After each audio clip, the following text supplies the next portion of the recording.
नमस्कार, मैं रोमी केरनी और आप जुड़ चुके हैं द न्यूज नाउ के साथ। आईसीएमआर की तरफ से देश में सीरो सर्वे करवाया गया है।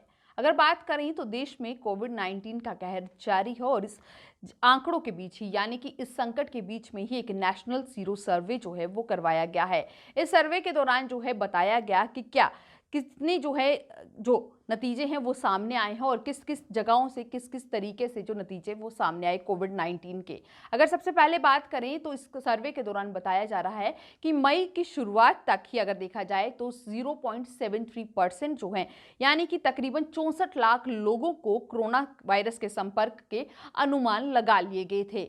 जी हां, आपको बता दें कि ये सर्वे बताता है कि हर एक आरटी-पीसीआर टेस्ट जो करवाया जा रहा था एक कंफर्म पॉजिटिव मामले के सामने आ रहा था और उस समय जो है 80 टू 130 इन्फेक्शंस के मामले भी थे। यानी कि अगर एक पॉजिटिव मामला आ रहा था तो इसके साथ साथ तकरीबन 130 करीब लोग जो हैं उनमें इन्फेक्शन के मामले भी देखे जा रहे थे। यह सर्वे उस समय के संक्रमण की स्थिति बताता है जब देश में लॉकडाउन था। जी हाँ, लॉकडाउन के दौरान भी जो है संक्रमण किस तरीके से फैल रहा था ये उस समय की जो पूरी स्थिति है उसकी बात करता है। सीरो सर्वे की अगर बात की जाए तो ये बताता है कि जिन जिलों में एक भी कोरोना मामला सामने नहीं आया, क्योंकि ऐसे जिले भी थे, क्योंकि लॉकडाउन के दौरान कई ऐसे इलाके देखे गए जहां पर कोविड-19 का कोई भी मामला सामने नहीं आया। उन जिलों में भी सीरो सर्वे ने संक्रमण की बात सामने आई है। जी हां, जहां पर कोविड-19 पॉजिटिव नहीं हुए थे, सीरो सर्वे ये बताता है कि वहां पर भी संक्रमण के जो मामले हैं वो सामने आए हैं।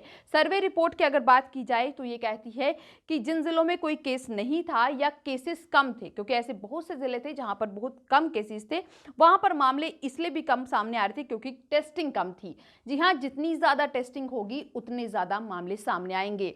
ये बात इसलिए भी कह सकते हैं क्योंकि अगर जम्मू की बात करें तो जम्मू में रैपिड एंटीजन टेस्ट काफी ज्यादा करवाए जा रहे हैं। भारी मात्रा में मार्केट्स में, बैंक्स में, हर जगह पर ये टेस्ट हो रहे हैं और उससे आंकड़ों में वृद्धि देखने को मिली। जी हाँ, जितने कम टेस्टिंग होगी उतने कम आंकड़े आएंगे। या एक और वजह इन्होंने सीरो सर्वे ने बताई है कि या फिर टेस्टिंग लेबोरेटरी तक जो है पहुंचना आसान नहीं था, क्योंकि अगर हम दूर दराज के इलाकों की बात करें तो वहां के लोगों को टेस्टिंग लेबोरेटरी तक पहुंचना मुश्किल था। जुकाम हुआ, खांसी हुई, बुखार हुई तो उन्होंने अपने तौर तरीकों से अपनी मेडिसिन लेकर ही जो है इसका इलाज कर लिया, तो वो मामले जो हैं वो टेस्टिंग तक पहुंचे ही नहीं और उसके जो रिपोर्ट है वो सामने ही नहीं है। ऐसी जगहों पर जिन मामलों पर शक था उनकी सर्विलेंस मजबूत की जाए और टेस्टिंग बढ़ाई जाए। जी हाँ, ये सीरो सर्वे कहता है कि अगर जहां पर ये शक दिख रही हैं, जहां पर लगता है कि केसेस हो सकते हैं परंतु मामले नहीं आ रहे हैं, तो वहां पर जरूरी है कि सर्विलेंस को तेज कर दिया जाए और टेस्टिंग को बढ़ा दिया जाए।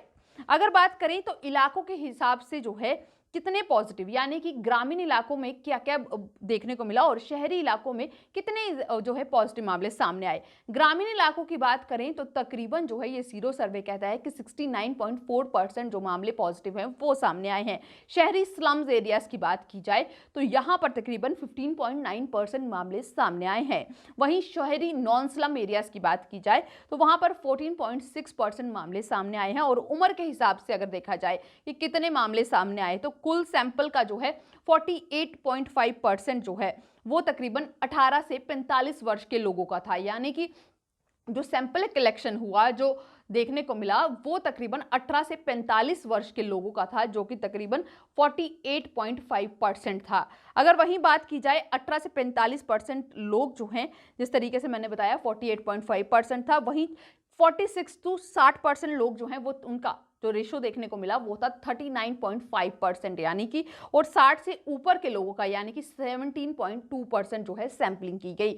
ये कुछ सीरो की तरफ से जो कि सीरो सर्वे हुआ उसने बताया कि किन किन जगहों पर और किस किस जो एज ग्रुप के लोग थे उन पर ये जो सैंपल्स थे यानी कि उनके सैंपल्स कलेक्ट किए गए और उन पर टेस्टिंग की गई। अगर कुल संक्रमितों की बात की जाए इस सीरो सर्वे के दौरान ये भी बताया जा रहा है कि उसमें से तकरीबन 18.7% ऐसे थे जिनका काम ऐसा था, इस बात का ज्यादा जोखिम था कि वो संदिग्ध यानी कि कुछ ऐसे काम होते हैं, यानी ऑफिसेज में काम कर रही हैं या कहीं ऐसी जगह पर काम करें जहां पर काफ़ी मात्रा में लोग हैं, तो आपका सोशल डिस्टेंसिंग या आपका कांटेक्ट जो है वो ज़्यादा रहता है, तो वहां पर जो है ये संपर्क में आए थे और वहीं पर जो है ये इसमें देखने को मिला कि वहां पर जो है ज़्यादा ज़रूरत है कि टेस्टिंग को बढ़ाया जाए। ज़्यादातर जिलों में संक्रमण कम था, जिससे पता चलता है कि भारत इस महामारी की शुरुआती फेज में था और ज़्यादातर आबादी के संक्रमण का खतरा था।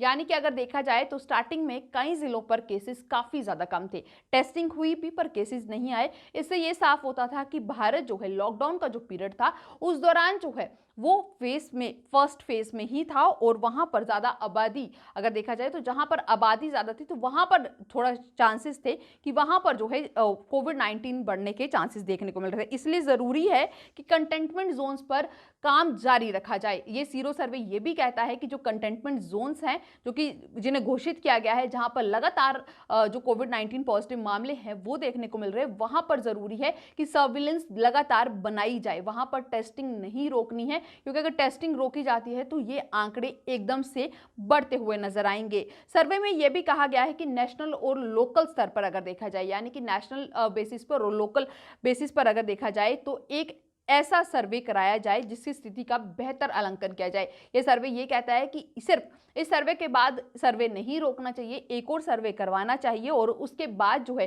कंटेनमेंट जोन की स्ट्रेटजी को एक बार फिर बनाना चाहिए, क्योंकि एक सर्वे से कोई भी पिक्चर क्लियर नहीं होगी। और ये सीरो सर्वे ये कहता है कि लगातार जो है सरकार को ऐसे सर्वे करवाने की जरूरत है, जिसके बाद जो है ये जो पिक्चर है वो क्लियर हो सके और उसके बाद जो है एक नया जो पूरा प्रोटोकॉल है कंटेनमेंट जोन्स का वो बनाया जाए। वहीं अगर बात करें तो सीरो सर्वे जो है 11 मई से 4 जून के बीच में करवाया गया था। जी हाँ, इस दौरान जो है देश में लॉकडाउन था और इस सर्वे में जो है तकरीबन अगर देखा जाए तो 18 साल से ऊपर के जो लोग थे उन्होंने अपनी हिस्सेदारी दिखाई और ज़्यादा से ज़्यादा उनका सैंपल भी लिया गया था। सीरो सर्वे का साइज जो है अगर बात की जाए इस सैंपल तो तकरीबन इसमें 28,000 था, और जबकि देश के 21 राज्यों और 70 जिलों में ये करवाया गया है। उसके बाद ये पूरी डिटेल सामने आई है और वहीं अभी भी जरूरत है कि एक और सर्वे करवाकर जो है देश की पूरी स्थिति का जायजा लिया जा सके और पूरी क्लियर पिक्चर जो है लोगों के सामने लाई जा सके। ये सीरो सर्वे के आंकड़े कुछ इस तरीके से हो थे और इसके द्वारा ये अभी भी लगातार कहा जा रहा है कि जरूरत है कि कंटेनमेंट जोन पर सर्विलेंस बनाई रखी जा सके और वहां पर जो है आंकड़ों को अगर रोकना है तो टेस्टिंग को लगातार जो है तेजी से करवाने की जरूरत है। तो हमारी इस रिपोर्ट में बस इतना ही। आप जुड़े रहें द न्यूज़ नाउ के साथ बाकी अपडेट्स के लिए।